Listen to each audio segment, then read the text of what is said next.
the better relationships that we have got with kids, test scores go up, grades go up, attendance goes up. All the things that we want to have happen have an impact. Think back to when you were growing up.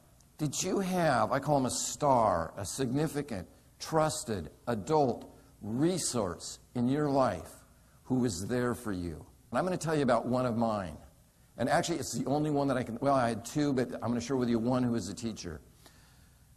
I was in a graduating class in my senior year of about 1,200. Gigantic class. I was lost at school. I mean, I wasn't on this end of high performers. I wasn't on this end of low performers. I was right there in the middle. Does that sound familiar? Anybody here in the room? By the way, the kids that I am worried the most about in our culture today are the kids in the middle. Why? Because they're falling between the cracks. Why? Because they don't make waves. They're not getting the attention. And I was one of those kids. However, I was doing one thing. I was playing on the high school baseball team. And coaches in the room, I know you're here. Oh, the power you wield, I know you are aware of this, is so immense. And I'm seated in my language arts class. And I got this little pink slip. And it said, please come down to the office immediately. What do you think my first thought was? I'm in big trouble. But because language arts was not really my favorite class, ironically, I turned into an English teacher. My next thought was, I'm out of class. How many here love getting out of class? Yeah. And when you got out of class, what did you do? You took the longest route possible all the way down to the office. You have to check out what's going on in the girls' gym. You got to check out what's going on over here with your best buddies class. And I walked into the office. We had about a half an hour left. I took about 20 minutes to get down to the office. And I walked in, and what I had forgotten is that the counselor's office was right next to the principal's office. And the counselor was also the baseball coach. And he stepped out of his office excitedly, and he says, Jim, I'm so glad you could get out of class. What do you think my response was? Yeah, no problem. He says, come on into my office. Guess what we talked about for a half an hour? Baseball. He said, do you think we're going to win the city championship? How do you like being the leadoff hitter? Do you think the lineup is in the right way? And I'm going, what? I have an adult asking me for my input? He said, what do you think about Bob, starting out, at the next game? He had a rough game the last game. We spent a half an hour. That's all. I will never forget him for having done that. He is a S-T-A-R in my life.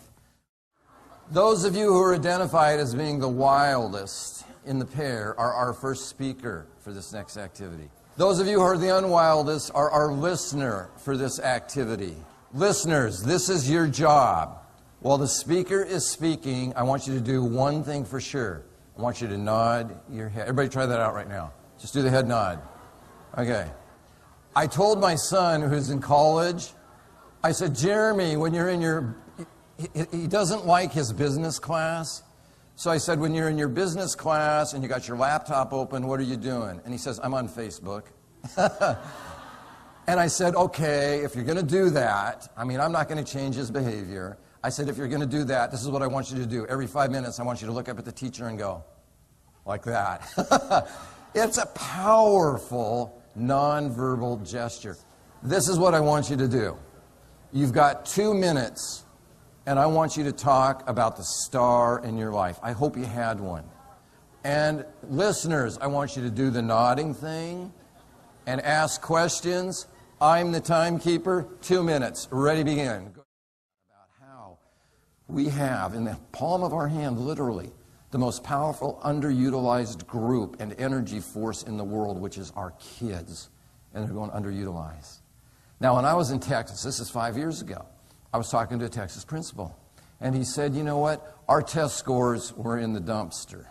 And he said, they always showed up on the front page of the paper. And he said, it's humiliating. He said, we had to bring them up. So he said, I went to about 5 of my best teachers. And I said, we know who some of these kids are that are pulling the tests down. I said, would you mind, I know this is a big favor, would you mind tutoring them for 10 or 15 minutes a week even, just so that we can get a bump? And so the test came and went, and guess what? I had a really nice bump in their test scores.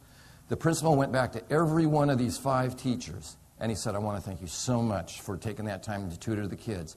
And he said to a teacher, they all went like this. And he said, Bob, I got to tell you something. I didn't have time to tutor the kids, but I'll tell you what I did. I went out of my way every day to say hello to them and ask them what was happening in their lives. And what we will find is that kids who feel engaged, school engagement, once again, test scores go up, grades go up, everything goes up. So this lady in Iowa comes to me, and she said, I didn't know what to do. So she said, but I did think of one thing. She said, every afternoon, at noon, I'd go out for a walk. And my walk would take me by the corner where all the high school smokers were hanging out. Let's say you guys are the high school smokers. I'm going to pick on you right now. She says, in the past, I'd get from about here to here, and I'd do this wide circle all the way around the high school smokers. She said, what I committed to do that one night was to walk by these guys and say hello. And she said, this totally freaked me out. Did you know that 75% of all Americans do not believe this generation is going to make a positive difference in America? We have got, and they're terrified of having a close encounter of the third kind with a teenager. So she committed to walk by these kids and say hello. So she said she was up half the night thinking about this. She was thinking, should I say hi, hello, what's up, what's going down, what's happening? You know, she said, I'm really freaked out by this whole thing. So if you can imagine, here she is. She's headed towards these kids. She gets 10 feet away. She freaks out. She said, oh, by the way, if you can imagine, the music of Jaws was playing in the background. She gets 10 feet away and she goes, hi, and then splits across the room as fast as she can. She says after 2 to 3 weeks, she got closer and closer. And, it was like, it's this huge dramatic story. She gets closer and closer to these kids, and finally they go, lady, who are you? And she says, I just lived down the block and I wanted to say hi to you. And they said, fine, come on in and join us. Have you noticed that this generation is, at least I've experienced this with my kids, are really open to interacting with adults? Or me? No way. I'm hanging out with my posse. And so they started hanging out and talking. And the most amazing thing started occurring. You know what happened? If one of them missed a day, guess what the first question is she asked? Where were you? And if she didn't show up one day, what's the first question they asked? Where were you? That's the power of relationship building. That's the power of recreating that sense of disconnected community. I'm going to toss this out to you rather than go to you right now. Did respect come up with anybody? Yes. Did integrity come up with anybody? Yeah. How about compassion? We have got to start a revolution, I believe, in this country through our kids that is going to retransform this entire culture. Okay, the power of passion. Let's go on to the next one. When I was 13 years old, I had one driving passion in life. And you know what that was? I wanted to be a writer for Mad Magazine. That was my goal in life. I'm the kid seated in your class who's got his book propped up, and behind that I'm doing Spy versus Spy, mad snappy answers to stupid questions. I was a writer. I now have 5 books published. I always wanted to write, but no one discovered that. Wouldn't it have been awesome if a teacher or a parent or somebody would have said, do you like to write? And I would have said, yes. And what if they would have connected me up with a writer or gotten me into an advanced course because I was beyond where we were, or started showing me some of the fine points. We've got kids like this absolutely everywhere who have passions that are not being fulfilled, that are positive, that would increase their thriving behaviors and drop their high-risk behaviors. Now, if you're into this thing, and I know some of you, I can tell when I've asked, some of you are and some of you aren't, to me, I learned this about 2 years ago, and it's one of the most powerful learnings I've ever had. And if you like it, write it down. Passion leads to rapid learning. Passion leads to rapid learning.